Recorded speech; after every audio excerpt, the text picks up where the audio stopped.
तर आज आपल्याला काय बघायचे असत्कार्यवाद बघायचे. मागच्या लेक्चरमध्ये आपण काय बघितले सत्कार्यवाद बघितलं. सत्कार्यवाद कोण सांगितलं होतं? सांख्यदर्शनकारांनी सांगितलं होतं. काय म्हणलं होतं सत्कार्यवादामध्ये की निश्चित अशा कारणापासून काय होते, निश्चित असे कार्य निर्माण होते म्हणले. ही म्हणजे काय म्हणले की कारणापासून कार्याची उत्पत्ती होते आणि कारणामध्ये काय असते, कार्याची सत्ता असते.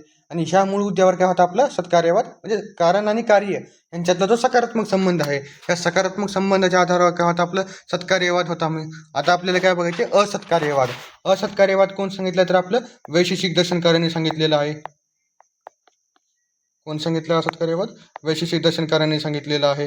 का मग का म्हणून सांगितलं? आता बघा, आपण ह्याच्यामध्ये असं समजतो की सत्कार्यवाद जे होता, सांख्यदर्शनकारांनी सत्कार्यवाद सांगितला आणि त्याचा आयुर्वेदामध्ये तो कुठं कुठे लागू होतो हे देखील त्यांनी काय केले, स्पष्ट केले. मग आता कसं होतं, वैशेषिक दर्शनकारांना प्रश्न पडला.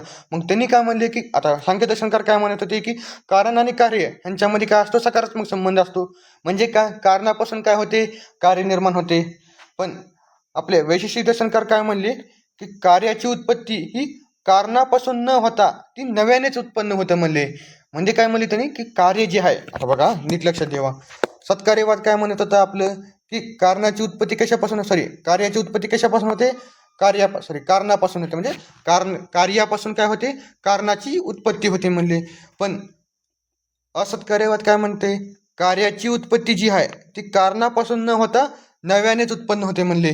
म्हणजे जे कार्य आहे आपलं ते कारणापासून निर्माण होत नाही म्हणले, ते नव्याने निर्माण होत आहे म्हणले. ही म्हणजे काय म्हणले, कारणामध्ये काय नाहीये, कार्याची सत्ता नाही म्हणले. ही कारण कारणापासून कार्य निर्माण होते का, नाही.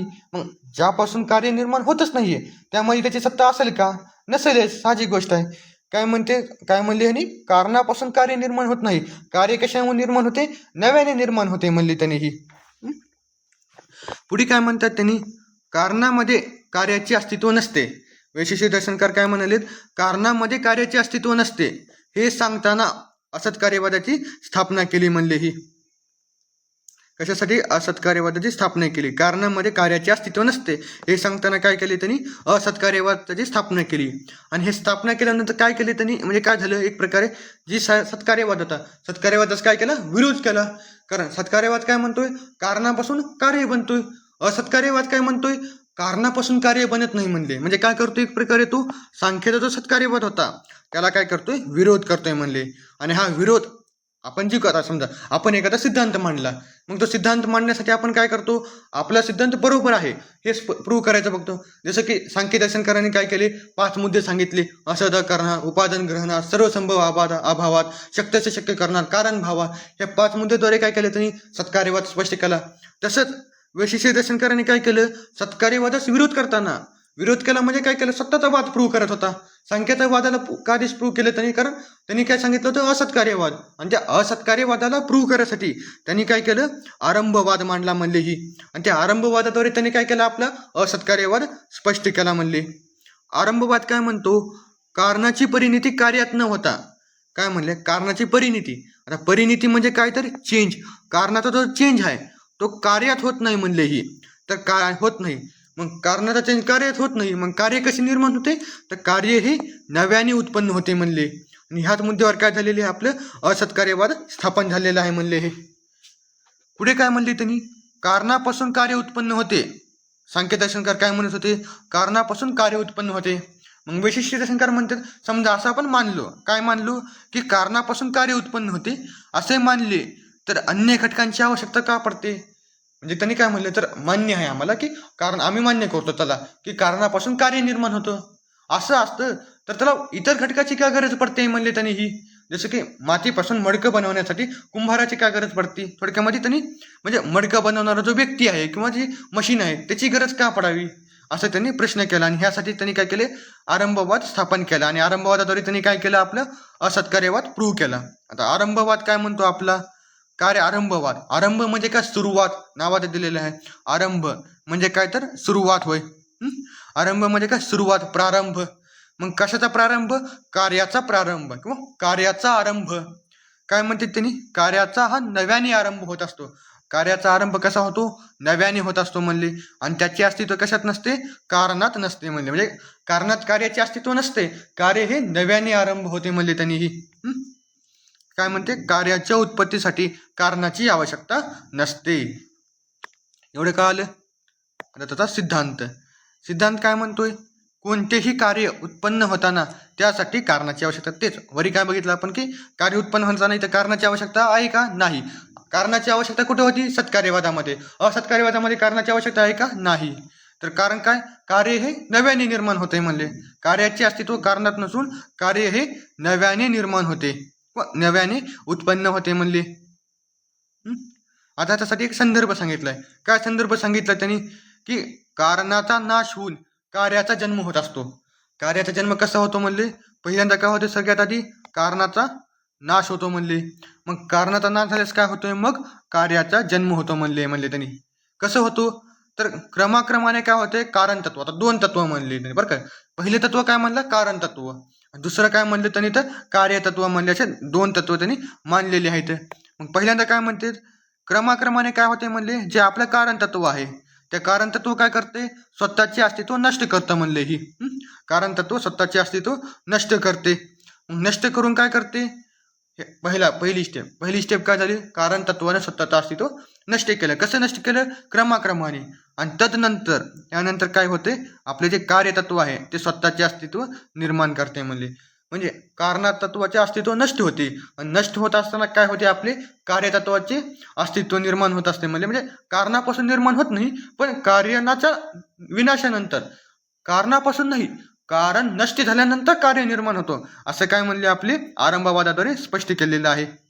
आता हे स्पष्ट करण्यासाठी त्यांनी काढले 5 मुद्दे सांगितले त्यांनी. जसं आपलं सत्कार्यवादामध्ये 5 मुद्दे सांगितले होते, तसं पण वैशिष्ट्य दर्शनकारांनी पण काय सांगितले, 5 मुद्दे स्पष्ट केले. कोणकोणते 5 मुद्दे, पहिले काय, बुद्धिभेदामध्ये त्यांनी काय म्हणले, कारण आणि कार्य यांचे कारण आणि कार्य यांच्याचे जे भिन्नत्व आहे, भिन्नत्व म्हणजे काय, वेगळेपण. कारण वेगळे आहे, कार्य वेगळे आहे. हे भिन्नत्व किंवा हे वेगळेपण कसं आपल्याला आपल्या बुद्धीद्वारे समजते म्हणजे आपण तर दोन वेगवेगळी गोष्टी आपल्यासमोर ठेवल्या, एक तंतू ठेवला किंवा कारण. आता इथे उदाहरण काय घेतले, तंतू आणि वस्त्र. तंतू हे कारण आणि वस्त्र हे कार्य म्हणलेले आहे. हे दोन उदाहरण ते घेतलेले आहे. मग आपल्या समोर समजा तंतू ठेवला आणि वस्त्र ठेवला, तर तंतू कसा असतो आणि वस्त्र हे आपल्या समोर ठेवले, तर आपल्याला कसं दोघातलं भेद लगेच समजून येतं की हा तंतू आहे, हा वस्त्र आहे. म्हणजे हे कारण आहे आणि हे कार्य आहे, हे आपल्याला समजून येतो. म्हणजे काय म्हणते, ह्या दोघांमध्ये भेद आहे हे आपल्याला आपल्या बुद्धीद्वारे सुद्धा समजते म्हणले. म्हणजे आपल्या बुद्धीला सुद्धा माहिती म्हणले की कारण वेगळे आहे, कार्य वेगळे आहे. जर दोन गोष्टी वेगवेगळ्या असेल, दोन्ही गोष्टीमध्ये भिन्नत्व आहे, वेगळेपण आहे, तर त्यापासून कार्य निर्माण होऊ शकत नाही. कारण तर कार्यापेक्षा भिन्न असेल तर त्यापासून कार्य निर्माण होऊ शकत नाही म्हणले त्यांनी ही. ओके. आता दुसरं काय सांगितलंय, संज्ञा भेदामध्ये काय म्हणते त्यांनी, की आपलं कारण व कार्य यांना संज्ञा वेगवेगळ्या दिलेल्या आहेत. काय म्हणले, कारणाला वेगळं नाव दिले, कार्याला वेगळं नाव दिले. जर कारणापासून कार्य निर्माण होत असतं तर दोघांना सेम नाव दिलं असतं, पण असं आहे का, नाही म्हणले. कारणाला वेगळं नाव दिले. जसं की तंतूपासून वस्त्र निर्माण होतो, मग तंतूला जे कारण स्वरूपी तंतू आहे त्याला तंतू म्हणून विशिष्ट नाव दिले. आणि जे कार्य निर्माण होते म्हणजे वस्त्र, त्याला सुद्धा काय केले, विशिष्ट नाव दिले. म्हणजे काय, त्यांची जी संज्ञा म्हणजे काय, नाव, कारण आणि कार्य यांच्या नावात सुद्धा वेगळेपण आहे म्हणले. म्हणजे कारणाचे जे नाव आहे ते कार्यापेक्षा भिन्न आहे म्हणले. म्हणून काय होऊ शकत नाही, कारणापासून कार्य निर्माण होऊ शकत नाही म्हणले त्यांनी ही. पुढचा पॉईंट काय सांगितले त्यांनी, संख्याभेद. आता संख्याभेदमध्ये काय म्हणते त्यांनी, कारण व कार्य यांच्या संख्येत देखील भेद आहे म्हणले. कारण व कार्य यांच्या संख्येत देखील भिन्नत्व आहे म्हणले. जसं की उदाहरण काय सांगितले ह्यांनी ही, की तंतू जे आहे आपल्या तंतू स्वरूपी जे कारण आहे, कारण कसे आहे, अनेक आहे म्हणले. कारण तंतू अनेक आहे आणि वस्त्र कसं एक आहे म्हणले. म्हणजे काय म्हणले त्यांनी, अनेक तंतूपासून एक वस्त्र निर्माण होतोय म्हणले. म्हणजे काय, अनेक कारणापासून एक कार्य निर्माण होईल. म्हणजे असं जर म्हणलं तर अनेक कारण आहेत, कारण कसे आहेत, अनेक आहेत म्हणले, असंख्य आहेत म्हणले, पण कार्य कसं आहे म्हणले, एकच आहे म्हणलेले आहे. वस्त्र कसं एकच आहे, पण त्यासाठी लागणारी तंतू कशी अनेक आहेत म्हणले. पुढचं काय म्हणले त्यांनी, आकारभेद. तर आकारभेदमध्ये काय म्हणते, की कारण व कार्य यांच्या आकारात देखील काय भिन्नत्व आहे. म्हणजे कारणाचा आकार वेगळा आहे, कार्याचा आकार वेगळा आहे, तंतूचा आकार वेगळा आहे आणि वस्त्राचा आकार वेगळा आहे. तंतू कसं आहे, दीर्घ आहे, सूक्ष्म आहे म्हणले ही. तर वस्त्र कसं आहे म्हणले, गोल आयताकृती किंवा चौकोनी आहे. म्हणजे कारणाच्या आणि कार्याच्या ह्याच्यामध्ये सुद्धा कसं आकारामध्ये भिन्नत्व, म्हणजे कारणाचा आकार कार्याच्या आकारापेक्षा वेगळे आहे आणि असे असेल तर त्याच्यापासून कार्य निर्माण होऊ शकत नाही, असं त्यांनी म्हणलेलं आहे. शेवटचा मुद्दा काय सांगतोय, उपयोग भेद. उपयोग भेदमध्ये त्यांनी काय म्हणतात की कारण व कार्य यांची उपयोगिता देखील भिन्न आहे. म्हणजे कारणाचा वापर वेगळ्या गोष्टीसाठी केला जातो आणि कार्याचा वापर वेगळ्या गोष्टीसाठी केला जातो. जसं की काय म्हणले, तंतुस्वरूपी जे कारण आहे त्याचा उपयोग कशासाठी होतो? शिवणकामासाठी होतो. आणि वस्त्रस्वरूपी जे कार्य आहे त्या कार्याचा उपयोग कशासाठी होतो? अंथरणे, पांघरणे किंवा परिधान करण्यासाठी होतो म्हणलेही. तर ह्या 5 मुद्द्याद्वारे त्यांनी काय केलेलं आहे? आपलं असत्कार्यवाद किंवा आरंभवाद स्पष्ट केला. आणि ह्या आरंभवादाद्वारे त्यांनी काय म्हणले की कारणापासून कार्य निर्माण होत नाही म्हणले. कार्य कशाद्वारे निर्माण होते म्हणले? तर कार्य हे नव्याने निर्माण होते. आणि कधी निर्माण होते? जेव्हा कारणाचा अंत होतो किंवा कारण तत्व क्रमाक्रमाने आपले अस्तित्व नष्ट करते. त्याच वेळेस कार्यतत्व काय करते? क्रमाक्रमाने आपले अस्तित्व निर्माण करते म्हणले. ही कारणापासून कार्य निर्माण होत नाही हे त्यांनी काय असत्कार्यवादाने स्पष्ट केलेले आहे म्हणले. ही आता आयुर्वेदामध्ये हा कन्सेप्ट कुठे कुठे लागू होतो ते आपण बघूया. पहिलं काय म्हणले? शरीयते आणि इति शरीरम. काय म्हणले की शरीर, आता आपल्या शरीराचं उदाहरण दिलेलं आहे. आणि काय उदाहरण दिले? शरीयते आणि इति शरीरम. काय म्हणते? प्रति क्षणाला ज्याची झीज होते किंवा निरंतर ज्याची झीज होते त्याला आपण काय म्हणतोय? शरीर म्हणतोय. काय म्हणले? शरीराचा स्वभाव हा झीज होणे असा असला तरी हजारो पेशींचा नाश होऊनही त्याच समान काय दुसऱ्या नव्या पेशी निर्माण होतात म्हणले. म्हणजे काय म्हणले? जी नव्या पेशी आहेत त्या नव्या पेशी जुन्या पेशीपासून निर्माण होत नाहीत म्हणले. तर काय होते? जी जुन्या पेशी आहेत त्या जुन्या पेशी क्रमाक्रमाने काय होतात? अंत पावतात. आणि त्यांच्यापासून काय होते? त्याच्यानंतर नव्या पेशी नव्या निर्माण होतात म्हणले. आणि कशा निर्माण होतात? तर नव्याने निर्माण होतात म्हणले. हे पहिला मुद्दा सांगितला. दुसरं काय सांगितले? विरुद्धाहाराचा मुद्दा सांगितला. काय म्हणते? 2 पदार्थांच्या एकत्रीकरणातून काय म्हणलं? 2 पदार्थांच्या एकत्रीकरणातून गुणधर्मामध्ये होणारे बदल हे कार्याची नव्याने निर्मिती करतात म्हणले. ही जसं की मध आणि रस, मधाचे जे समान मात्रेमध्ये घेतलं तर काय करते? आपलं विष निर्मिती करतो म्हणले.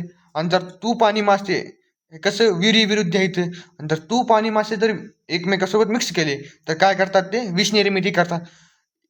तर तूप फक्त मासे विष निर्मिती करतो का? नाही म्हणले. परंतु तूप आणि मासे काय करतात? विष निर्मिती करतात. कसं? जसं की आपलं तूप आणि मध काय करते? विष निर्मिती करते म्हणले. पण कधी? समान मात्रेमध्ये घेतलं तर. जर असमान मात्रे घेतलं तर विष निर्मिती करतो का? नाही म्हणले. म्हणजे काय? त्यांचे कारण जे आणि कार्य ह्यांच्यामध्ये कसं भेद आहे म्हणले त्यांनी. हे आपल्याला विरुद्ध आहारामध्ये सुद्धा काय म्हणते? दिसून येतं म्हणले.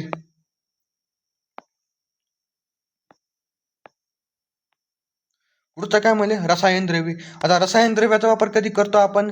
की वाजे आपल्या ह्याच्यामध्ये करतो वृद्धावस्थेमध्ये, म्हणजे वार्धक्य दूर करण्यासाठी काय करतो आपण? रसायन द्रव्याचा वापर करतो किंवा त्यांचं सेवन करतो म्हणले. मग काय म्हणले? रसायन द्रव्याच्या सेवनाने शरीराचा होणारा कायापालट हा आरंभवादानुसार लक्षात येतो. म्हणजे जेव्हा आपण रसायन द्रव्याचं सेवन करतो तेव्हा जी वार्धक्याची अवस्था आहे ती हळूहळू कशी होते? आपली दूर जाते म्हणले. ही मग हा बदल कसा नव्याने निर्माण होतो म्हणले. यासाठी कोणते कारण तत्व आहे का? नाही म्हणलेलं आहे त्यांनी. ही ओके, काल एवढं ठीक आहे. आता पुढच्या लेक्चरमध्ये आपण काय बघू? परिणामवाद बघू, जे की सांख्यदर्शनकारांनी काय सांगितलं?